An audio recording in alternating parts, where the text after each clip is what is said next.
Good evening, West Coast. Hey, good evening, East Coast. How we doing? All right, we meet online again. We've done a lot of whiskey, and now we got a little gin Yeah, from a whiskey company.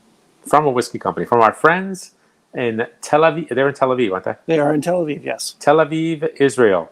L'chaim. The one and the same, L'chaim. Can I Yes, say that? Can a you Gentile can. say that? Anyone can say it. It's Do for I get all of us. a dispensation from the West Coast office to say? You can. Yes.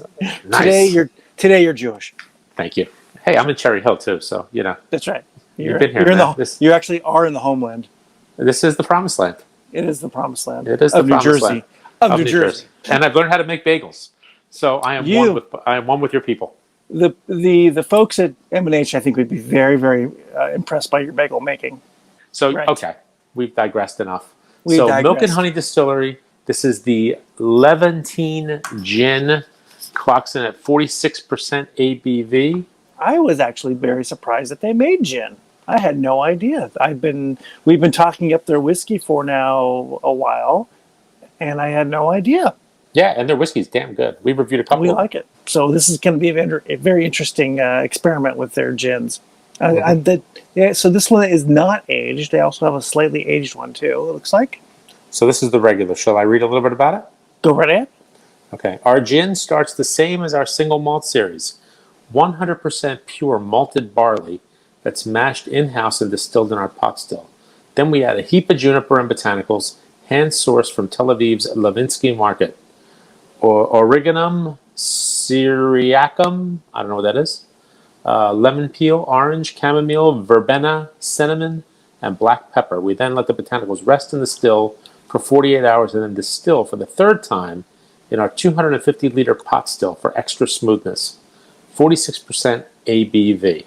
Interesting that these botanicals come from Levinsky's Spice Road.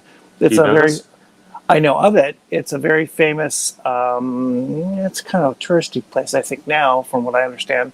But it goes back like to the 1920s or 30s, and like Greek Jews settled there, and I think Persian Jews came there, so they set up shops, and so there's spice shops, and there's nut shops, and there's fruit shops, and I think it's not a marketplace per se. It's a few streets, I think, and people shop there. And then now it's, I think, a bit of a touristy place. But that's where you can get all your botanicals for making gin. Interesting. Yeah, very interesting. I've grown to like it. I really have. I really do enjoy gin. I agree.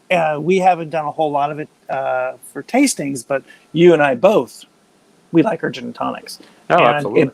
And it's kind of, I found in the last few years, I like really experimenting with flavors aside from the gin and the tonic going into the cocktail. And you can really make some interesting kind of concoctions. You can. And we like concocting. We do. Gin pretty much fueled all of Prohibition, right? Bathtub gin and all that stuff. All these crazy cocktails. It's, you don't have to age it. You distill it, run some flavors through it, and boom, you got gin. Bingo, bango, bongo. Bingo, bango, bongo. All right, so we know about the gin. We know about all our various problems and how we need to line up we need some therapy time. We need some therapy time with a professional. We do, and we also need to make a trip to Israel, but that's another thing. It's another thing. So let's give this thing a try. We'll try it neat. We'll just do a little bit because I think we should try it in a gin and tonic. Yeah, I agree. So we're gonna try about a third of this maybe and see what we get. Just a little bit, just to give it a try. Drink. Oh, and by the way, there is the business side of the business of this side hustle that we need to do. So, folks, if you like this bit of nonsense and you'll need a little bit of insanity and booze in your life, please subscribe to the channel. Give us a thumbs up, give us a thumbs down, leave a comment. We'd like to interact with you folks, and let us know how we're doing. Thank you. So it's clear as wait, aspet. Mazel tov. Mazel tov. L'chaim. All right. So, it is clear. We're not, but it is. No. This is clear as a bell. And holy moly. I have to admit, right. That is a nice sound. Ready? Ding. Ding. And you know what? We got a really nice I have a nice M&H glass. That's pretty. I like their logo. from our fine friends at Impex, which they were so kind enough to send it to us. Oh, they sent us the gin too, so thank you to Impex. Very, as always, they are very kind. Yes, they are. So this just has a waft of smells, of wonderful, lots of stuff going on in there. My nose is going, what the heck's going on?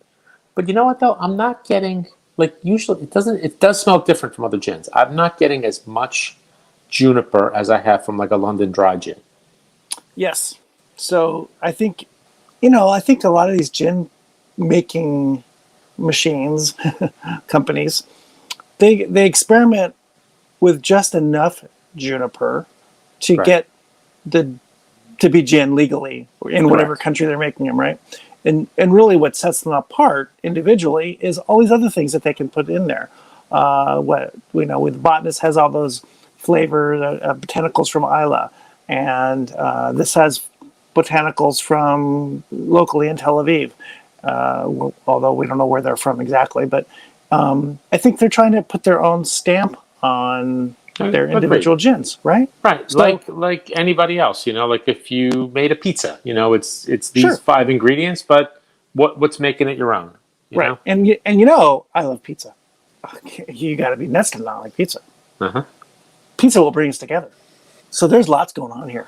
Yeah, again, I get the juniper, but I'm getting they said there's black pepper, and I get the pepperiness. I get the pepperiness. There's a lot of citrus.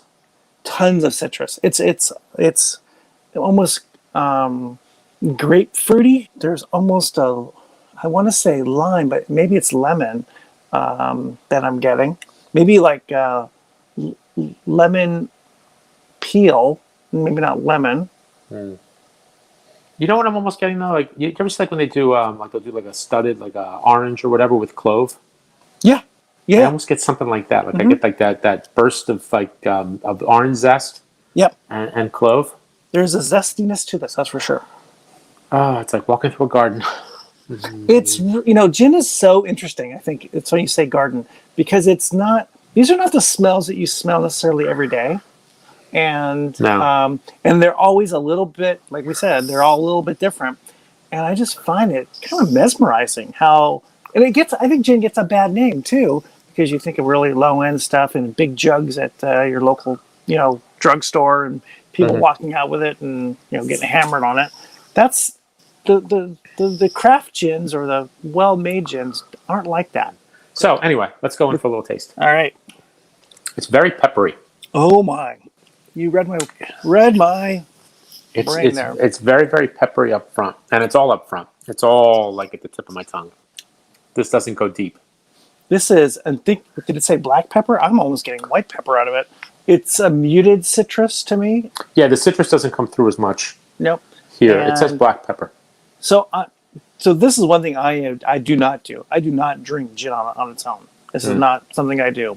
Yeah, I think it's generally not what I think of as a spirit I would drink on its own or over ice, and maybe I should. Where I find gin to be interesting is as a cocktail, but I think it's interesting to taste the spirit before we throw it into a cocktail. Oh, I think you have to. Yeah, I agree. I think it's actually, although it's peppery, it's kind of gentle though. I don't get as much of the juniper. It's a very subtle gin. It is. The pepper is pretty pronounced. Yeah, but it fades. It does fade pretty quick. It doesn't have a long life with your mouth, and but it does have a good coating. There's a good mouth feel to it. There's almost a little bit of I don't know, like I'm getting like a little. Oh, definitely, yes, the anise. I was going to say I hate to say it, but there may be a little bit of smoke there.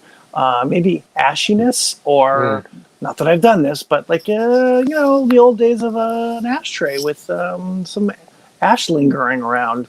What kind of ash? Cigarette? Cigarette, I think. I'm getting, just a little bit. No, I'm not getting that, but it's very unique. So I like it. I mean, I don't think it's not as. I think the nose has a lot more to it than on the palate. I agree. Yeah, the nose is way more interesting than the palate, but I think the proof in the pudding is going to be when we get to the cocktail. Yes. So, Yeah. all right, I'm going to make a quick gin and tonic here. I got my glass. Me too. I do I too. got my glass. I'm going to break up a little bit of ice here. And I happen to have an ice pick.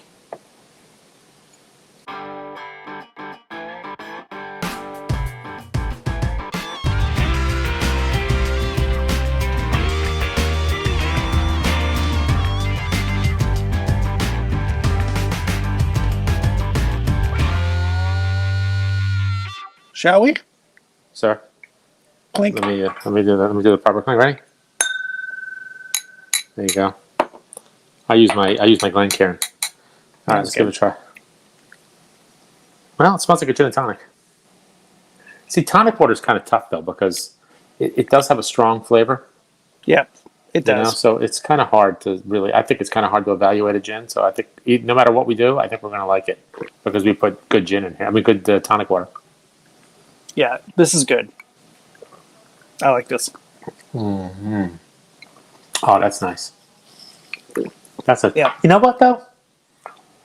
See, it's tough because I don't drink these that often or as often as I'd like. I mean, obviously, I bought this bottle with the intention of making it gin and tonics, but I tried to behave during lockdown. And I only drink when, when with you crazy people. Oh, you got real problems with your behaving.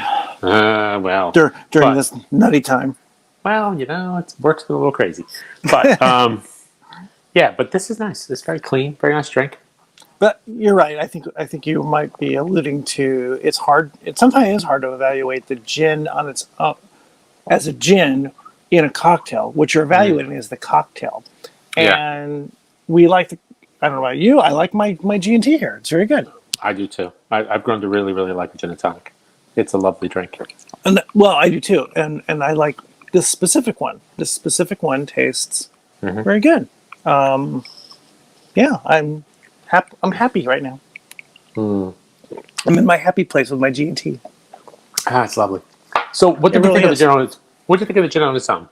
If you had can you grade it? Do you think you know enough to grade it? I don't know that I know enough to grade it. How's this? Because would you like a bottle of the Milk and Honey on your bar? Yes, I would. I would like it too. First of all, how much gin from Tel Aviv do you see? Not much. Right. So it's interesting, and from that point of view, it's a world gin, right? Yes. It's not from your wherever you think of gin coming from, like London. So that makes it really interesting, for one.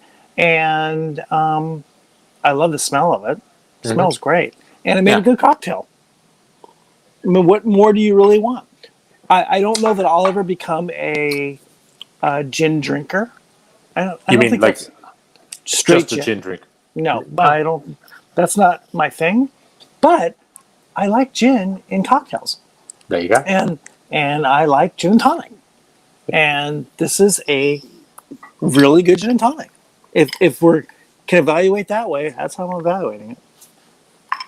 Yep, I would say. This will not last long. Well, mine's done, so I finished. That's the problem with these drinks. They go down really easy. There's one word that comes out whenever you're having a gin and tonic. That's good. Refreshing palate. It's not this sit and sip for a while. It's a drinker, right? Yes. Not a drunker, but a drinker. And you have enough of them, you'll be a drunker. That's true. It just feels really nice, and it's especially on a warm summer day like today here. It's a really nice, cool, refreshing cocktail. And in this case, this Levantine gin from Milk and Honey made it very nice. So, I mean, I think for the sheer fact that it comes from a location that you wouldn't really think about gin, the beautiful packaging, the bright, fragrant nose, pretty clean palate, I thought. A little peppery, but clean overall. Yep. I mean, I give it like a B+. I'm not going to say it's the greatest gin I've ever had, but it is. It's a nice drink. I mean, again, I don't know enough about it to really be, to say one versus the other. But I agree. I would definitely use it again in a gin and tonic, or some other cocktail. So if we think about this, though, you sent the new make. You sent me a sample of the new make, and I believe Mike and I reviewed it. Yeah, you did. Yeah, you did. So really, it's the new make with botanicals run through it for the third distillation. Correct. right? That's essentially what they're doing. And then new make is really, really good. It is good. That's an interesting product. We don't want to get off the topic here too much, but that's an interesting product that they sell their new make, but they don't sell their new make when it's coming off the still at. Mm-hmm. I don't think, because it's only 50%. Right. Normally we'd be getting something off 60 to 70%. So they're watering it down a bit. So it's not true new make that we're kind of used to. But it was a very clean, nice spirit for sure. And then you run this through all these wacky botanicals, and that's what you're getting right here. All right, sir. Well, thank you to our fine friends at Impex Beverages. Who did the delivery for you? Did you get it through the mail, or did your friend Elijah hook you up?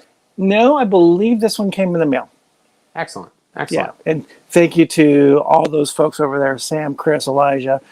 Thank you again for letting us try some stuff that we've never tried before. Yeah, it's good fun. It's good fun. It's like traveling around the world without leaving our homes, which is perfect during quarantine. Kind of what we're doing, isn't it? Yeah, exactly. And you know what? We're on the quarantine, and we got some tonic. We got some quinine here. Passport not required, and only glasses and ice. There you go. So, all right, West Coast. Cheers. Thank you, sir. Cheers. Cheers. That sounded terrible. Try it again. Ready? All right. Oh, that's a good one. That's a good one. All right. Adios. Cheers.